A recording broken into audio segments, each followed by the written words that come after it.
Bayangkan, ada seorang dokter yang mengklaim bisa menyembuhkan disfungsi ereksi hanya dengan satu cara gila, mencangkokkan testis kambing ke dalam tubuh manusia. Kedengarannya mustahil, bukan?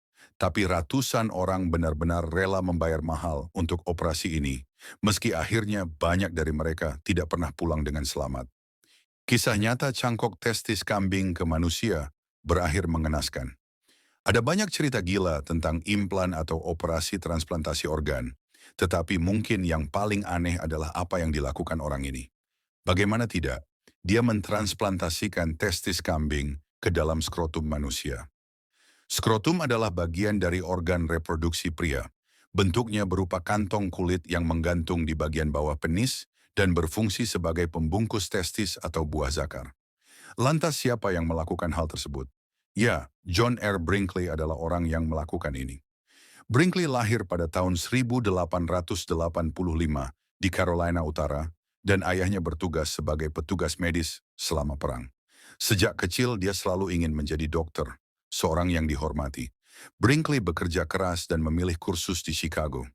3 tahun kemudian setelah studinya, ia kembali ke Carolina Utara. Dia membeli sendiri diploma di Kansas City Eclectic Medical University.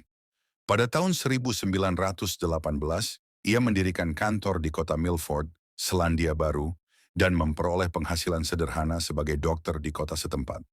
Sementara istri keduanya menjalankan toko obat. Disinilah kontroversi dimulai. Seperti dilansir EFL Science, saat itu seorang lelaki tua datang dan bertanya kepada istri Brinkley, apakah dia bisa berbicara dengan John secara pribadi.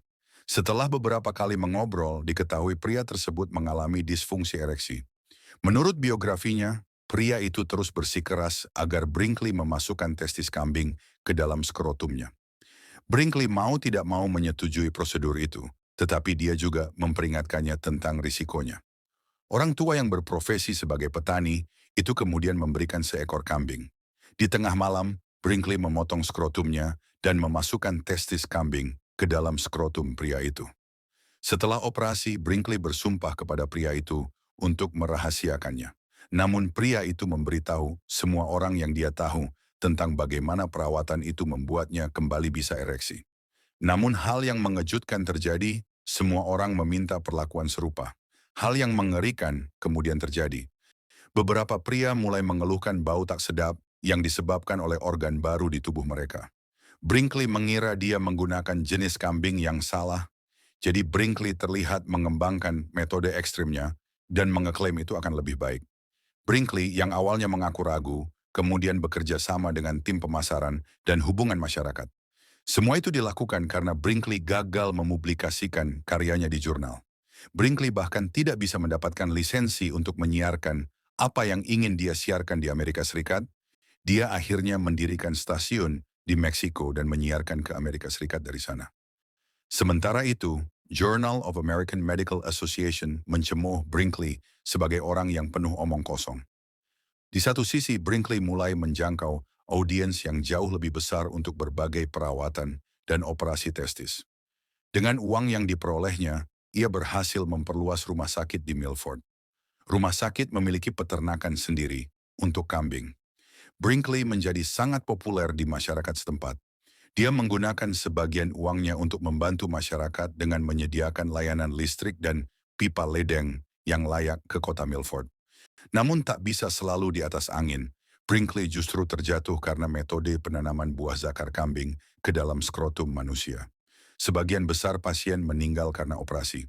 Meskipun Brinkley mengeklaim bahwa ia mengambil testis kambing dan memasukkannya dengan menghubungkan saraf dan pembuluh darah ke inang manusia, ternyata ia hanya memasukkannya ke dalam skrotum dan menjahit kembali skrotum. Akibatnya, Brinkley mendapat banyak tuntutan hukum terkait kematian pasiennya dan akhirnya bangkrut. Hingga pada akhirnya, Brinkley meninggal dunia tanpa uang sepeser pun, sambil menunggu persidangan yang belum terlaksana. Pengadilan yang menghancurkan reputasinya. Pada tahun 1938, Fishbein menerbitkan sebuah artikel yang mengecam Brinkley sebagai contoh perdukunan yang sudah kelewatan.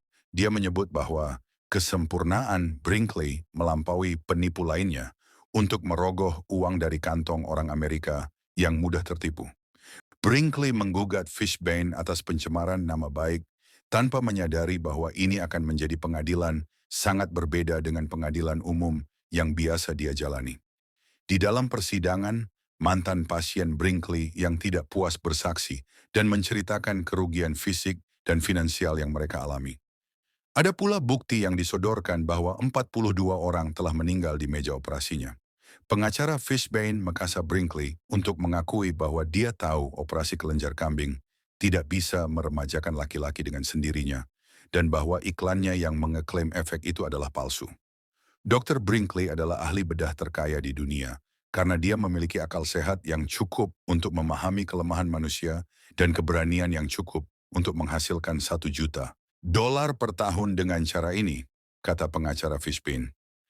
Pengadilan memenangkan Fishbein dan Brinkley mengajukan banding. Meski demikian, pengadilan menyimpulkan, penggugat dengan metodenya melanggar standar etika medis yang dapat diterima. Penggugat harus dianggap sebagai dukun dan dokter dukun dalam arti yang umum dan dipahami dengan baik. Putusan pengadilan ini memicu tuntutan ganti rugi jutaan dolar. Stasiun Radio Meksiko miliknya kemudian disita oleh pemerintah. Pada tahun 1941, Brinkley menyatakan bangkrut. Di tengah banyaknya tuduhan dan tuntutan hukum, kondisi kesehatannya pun memburuk. Dia meninggal pada 26 Mei 1942 saat berusia 56 tahun. Kisah Brinkley membuktikan bahwa manusia bisa melakukan hal apa saja demi harapan. Menurut kamu, kalau ada dokter aneh seperti ini di zaman sekarang, apakah masih ada orang yang mau mencoba? Yuk, tulis jawabanmu di komentar. Kalau kamu suka kisah kriminal nyata, penuh misteri seperti ini, jangan lupa klik like, subscribe, dan nyalakan lonceng biar nggak ketinggalan cerita horor dan true crime lainnya.